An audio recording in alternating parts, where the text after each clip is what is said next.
Transcendental Teachings Asunie. Subscribe and like the page and share. Then team boy be anya kama and family na. Mr. Kofi Mensa we US medase pa medase. Aha medase. What's the me ba che duru ayi na ya na we yiwe na firi ho na date no. Aha na manfo ahu. Aha dem dem bibia me ya me pen frenchim. Aha na manfo ba ayi no. Ayi ni no we me say refi we yiwe na mfiri ho. Aha iti anu we yiwe na firi ho na manfo ya da ehu na timi aboa abibia no ai kama na me kai o say edin na dada na nyankopon lawyer na the Jesus na ye de aba me say out of nipa 900 no emu ba akopɛ na first so the great na aba na with the pope na ye de aba na first the cardinal na aba na the sheikh na with the imam no aha the see the na aba aha na the emeritus no ubewi a no the bishop prophet doctor Nana Guanbay na timi aboa ama bibia no ai kama e de amenyina yedim komo December ni muno last year 2025 December 2025 December and I predict here they be am catch them say me the prediction me Nyankopon yi bi an kire me Nyankopon yi bi an kire me de no through the cancellation of the stars no sigils your meditation by ye da ye so e be so and afesu no the universe na nsu na oda amani ampon e be ya kire me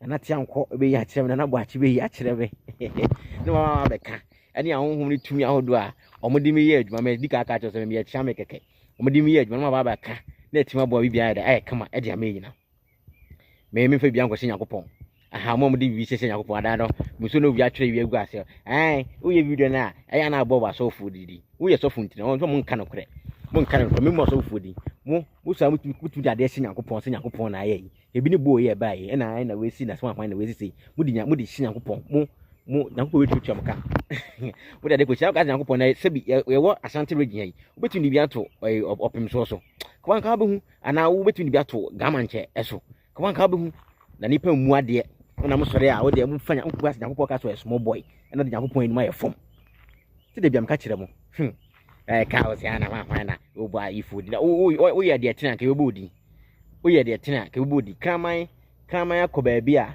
ye kama ewura dan edan a enam ewom kama pie ni ekowura dan ho a enam ni na ho wana we ebo ni because say kama de owura dan ho enam ho nkwa de obewe ti kama na ebo ni din tere ni hade esemo chene so last year December 2025 and me predict ye say California me bobo California uta wan ho Idaho say Idaho deben de be be ka che mo say earthquake bi e dai enam kwan mu e de eba earthquake be si ewo eho earthquake BBC ewo saa bia no and I predict here last year December 2025 but say wo hwa that video no me November na was to post in December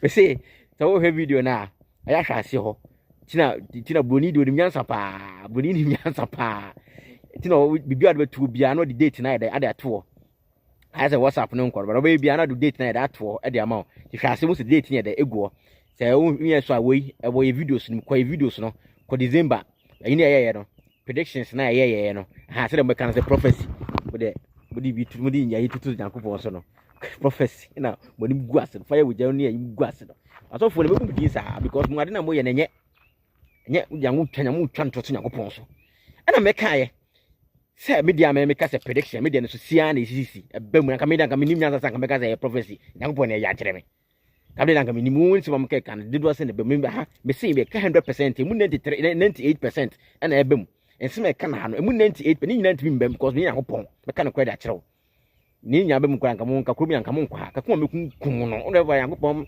enye pone gade ka tren woni nyina mbem wo de Yakopon didi kwase nya kun nyina etie ko hwemla tam na predict ye no say California na ne ayi bia bobo ka mu so ni omu de nyina beba mu de nyina bebe bi wakwa emmadisia mo beba ne fronya aha by California no asa Canada earthquake bi ebesi ntima mo no ya no ma careful asa Canada earthquake bi ebe dey ebesi e wo California eho aha ntino yakwa emla sisi ya me so hwahwe ase ho mo date what's the battle ayi fro na omo ehu aha yakwa emla sisi ya so earthquake in some part of America Alaska California either South California na so amani nyina any California be California aha the California Utah Nevada, Montana, and Idaho, Alaska, California, Utah, Nevada, and Montana, and Idaho, so there. Mwana muhu sirimusi. Abodi. Janese adia ese wishane so. Aha nti weni earthquake and natural disaster. Bit my earthquake, bit my natural disaster, any form of natural disaster be flood. Bit me aye mframakesi bi. Aha. But specifically on earthquake. Earthquake ne edie nimu. Aha nti no eno ne ade ho nti mo sa area ho no. Sa Nevada sa yen so hopa ni je. Me pa wa hwe. Ete ni je pa. Se ni je wo hotu. Se ni je. Eti ene ni ade ese wo hyere nso. Enti eno ene yekohwe baaye no. Aha. Wo be se me mitu mran ma kire usi a me de mitu mrani ede wo so. Aha nti ene yekohwe baaye no. Ene 25th. Aha na Mr. Kofi Mensa the send me say Dr. Hey. Asem na kan no. De bia me ka kire mo say Madam Roma BBC sana ni me keka enti sana no ma alert me. Ebu a alert me abu se na me refi. Ha because obezi adwuma ne don so anya easy. Adwuma ne don so. So hwe manim kura na anya easy stress nyina basa.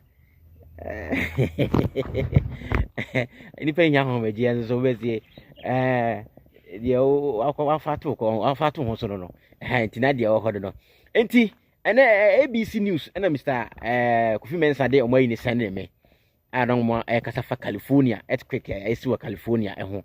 Enti yango hemna sesi a earthquake na esiwa California no. Ya hye ho kom no. Odi prophesize. Bishop prophesize. Prophet prophesize. Yango hemna sesi a. Thanks so much. Also breaking tonight, a strong earthquake rocking Northern California. The magnitude 5.6 quake rattling homes and businesses there. Power knocked out tonight for thousands. That quake centered near Redwood Valley, California, well north of San Francisco. Tonight, reports of multiple injuries and aftershocks now being reported, and what scientists are now saying about this. Trevor Ault from California. This is the moment a 5.6 magnitude earthquake rocked rural Northern California, causing injuries and sending groceries and bottles off shelves, smashing onto the floor. I started hearing like glass clicking together, and I'm like, what is that? Renee Everode heard the earthquake alert on her phone inside the store just before the shaking started. I was like shaking from head to toe. My hands were shaking. I was watching wine bottles drop and just break and the wine go everywhere. It felt like it lasted for 20 minutes. The quake was captured on home security cameras like this one, miles from the epicenter near the town of Willits. Is everyone okay? Rattled residents then surveying the damage, power knocked out for thousands. I've never been in an earthquake this big, and I've been in a lot of earthquakes. This was bad. The shaking lasted a full 30 seconds and was felt as far away as San Jose, 180 miles to the south. And the epicenter is not along a major fault line. This is somewhat inland from it, but it's still part of the San Andreas system. In that region, this is the strongest earthquake that they've seen in at least the last 100 years. And David, California's governor says more than 1 million people got those earthquake alerts on their phone before the shaking even began. Officials are now surveying the damage. David. It is always alarming. Trevor Ault tonight. Trevor, thank you. Tonight, we're also tracking severe storms as we're on the air here. There's now a new tornado watch across several states at this hour. Torrential rain, flash flood alert. Enti eno so yeko heba no. Se wankasa wahu.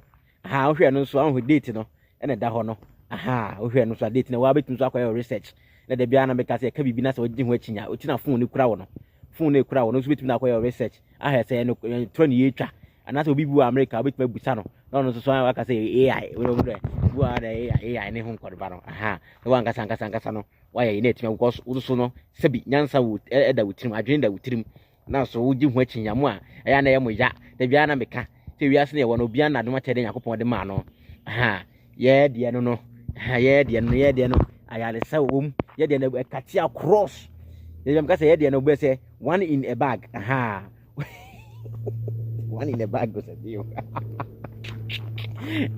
ni nyina guade ba kum ni na guade ti be bia fa tell them catch them say me nyankopon na ya che because wa ka kire mo nyankopon e na ya kire me aha tini nyina ne be bia de wo ho ese na we nsemu ya keka na ICC ebi ni UK prime minister ka so be resign pass or resign kisi na so fu ekuru mi bi na keka we bi ne bi anka we ya so fu uche ne ya mu bi ne friend say tell so one ono kwa ise kra de ya de wa ye ntikwa no ise kra no me ya pena asem kakra be mo she ya wo ye ntin hu be mo she hu mahi wo ka asem na say ya de na wudim ka gigigo wo ka na ya de na unka wasem sim hu kwa so nyina mpani pa so no so wa ka asem no asa abeda no wa no asem be kra di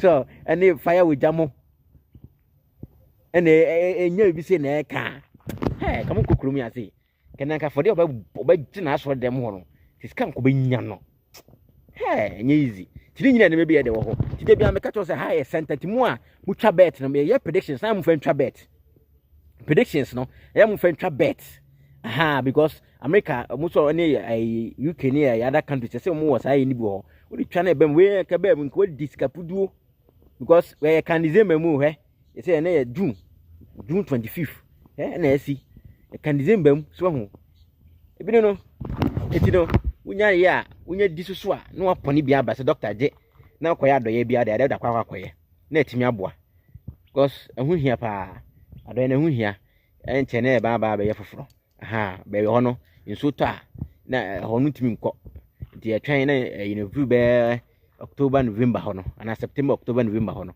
ya kwa akoye na etimi aboa ya ma bibia no kama ede amena wo ha bia no de oni akire mu ase hana dance wo hana yaresa wo ya de bia ho bia no de oni akire mu ase say kidney problem liver problem ya wo stroke medical ka cho say dan wo ho nti so yare na so ba Ghana na oni ba bia obetena enye problem dan wo ho a obeye do wetenam dan me hu video obetima ko kama pa no obetima tenam na etimi aboa ama bibia no kama ede amount enya afi na abu ase ameni obi akumase meni obi akumase dan wo ho a obetima betena wa akra no yanso benye nipa ka ho nipa metima da so so mu na aboa ama bibia no kama ede amenyina da bia ya adwuma ya na mo ana busa doctor na mo ya adwuma si da bia ya adwuma Sunday ko se na nko na ya adwuma apart from Sunday no we don't work on Sundays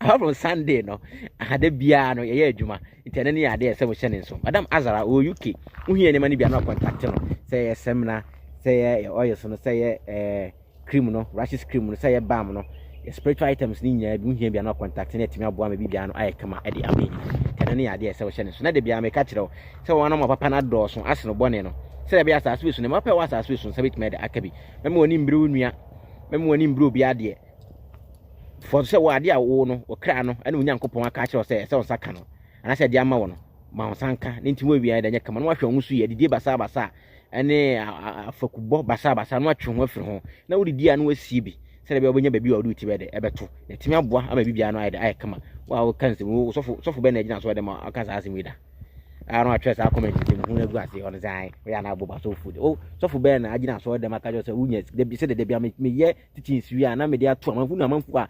afasa futu we de asidan be de ko me ye hu bia gusu pare app me ye hu video e da kira amanfu e best 40 minutes video bi da kira mu no amanfu ye fence afa we so asidan to na kan se hunu yakubo betu aka mu papa no de bia bone sem kwa na de mo pe no tene ne ya de a ese wo hyere nso bye bye.